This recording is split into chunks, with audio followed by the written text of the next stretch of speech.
నమస్తే, నేను Yashoda. Welcome to Pallavi TV. Delhi ఎయిర్పోర్ట్లో ఎయిర్ ట్రాఫిక్ కంట్రోల్లో టెక్నికల్ ప్రాబ్లంతో ఇటీవల 100కు పైగా విమానాల రాకపోకలపై తీవ్ర ప్రభావం కనిపించిన విషయం మనకు తెలుసు. ఇందుకు కారణం global positioning system signals spoofing జరగటమే అని నిపుణులు ప్రాథమికంగా అంచనా వేశారు. అయితే ఇది అధికారికంగా ఇంకా నిర్ధారణ కావాల్సి ఉంది. ఇప్పుడు ఢిల్లీ బాంబు పేలుడు ఘటన నేపథ్యంలో కొన్ని రోజులుగా భారత్ కౌంటర్ ఇంటెలిజెన్స్ వర్గాలు జీపీఎస్ స్పూఫింగ్ చేసి ఉంటాయనే అభిప్రాయాలు వ్యక్తమవుతున్నాయి. 10 రోజులుగా దేశంలో ఏదో ఒక చోట ఉగ్రవాదులు అరెస్ట్ అవుతూనే ఉన్నారు. ఇస్లామిక్ స్టేట్ ఆపరేటివ్లు, లష్కరే తోయిబా ఉగ్రవాదులు, సానుభూతి పరులు పట్టుబడుతున్నారు. జమ్మూ కాశ్మీర్, హర్యానాలో ఫరీదాబాద్లో ఏకంగా 300 ఆర్డీఎక్స్, 2900 కిలోల అమ్మోనియం నైట్రేట్ పేలుడు పదార్థాల్ని పోలీసులు సీజ్ చేశారు. 4 డాక్టర్లు సహా 8 మందిని అరెస్ట్ చేశారు. ఉగ్రవాద చర్యలపై ముందుగానే నిఘా వర్గాలకు సమాచారం అందింది. ఆ కుట్రలను భగ్నం చేసేందుకే జీపీఎస్ స్పూఫింగ్ చేపట్టారు. ఈ కారణంగానే ఢిల్లీ ఎయిర్పోర్ట్ వద్ద విమానాల రాకపోకలపై ప్రభావం పడింది.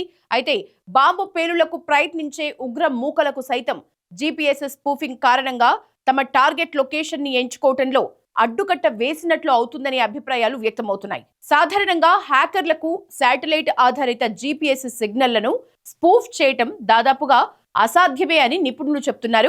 అయితే కౌంటర్ ఇంటెలిజెన్స్ సెల్, భారత నిఘా సంస్థ, మిలిటరీ ఇంటెలిజెన్స్ వంటి సంస్థలు జీపీఎస్ స్పూఫింగ్ చేసే అవకాశాలు ఉన్నాయి.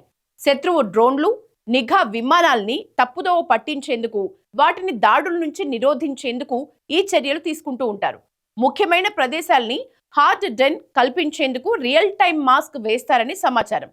ఢిల్లీ ఎయిర్పోర్ట్ కూడా అత్యంత కీలకమైనది కావటంతో రన్వే నుంచి సుమారు 60 నాటికల్ మైళ్ల పరిధి వరకు జీపీఎస్ స్పూఫింగ్ ప్రభావం కనిపించింది. సాధారణంగా ఇంతటి పరిధిలో స్పూఫింగ్ జరగటం చాలా అరుదు.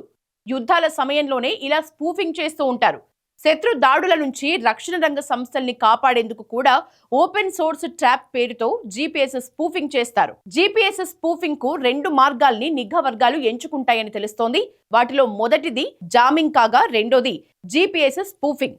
మొదటి దాంట్లో జీపీఎస్ రిసీవర్ కు శాటిలైట్ సిగ్నల్ అని బ్లాక్ చేస్తారు.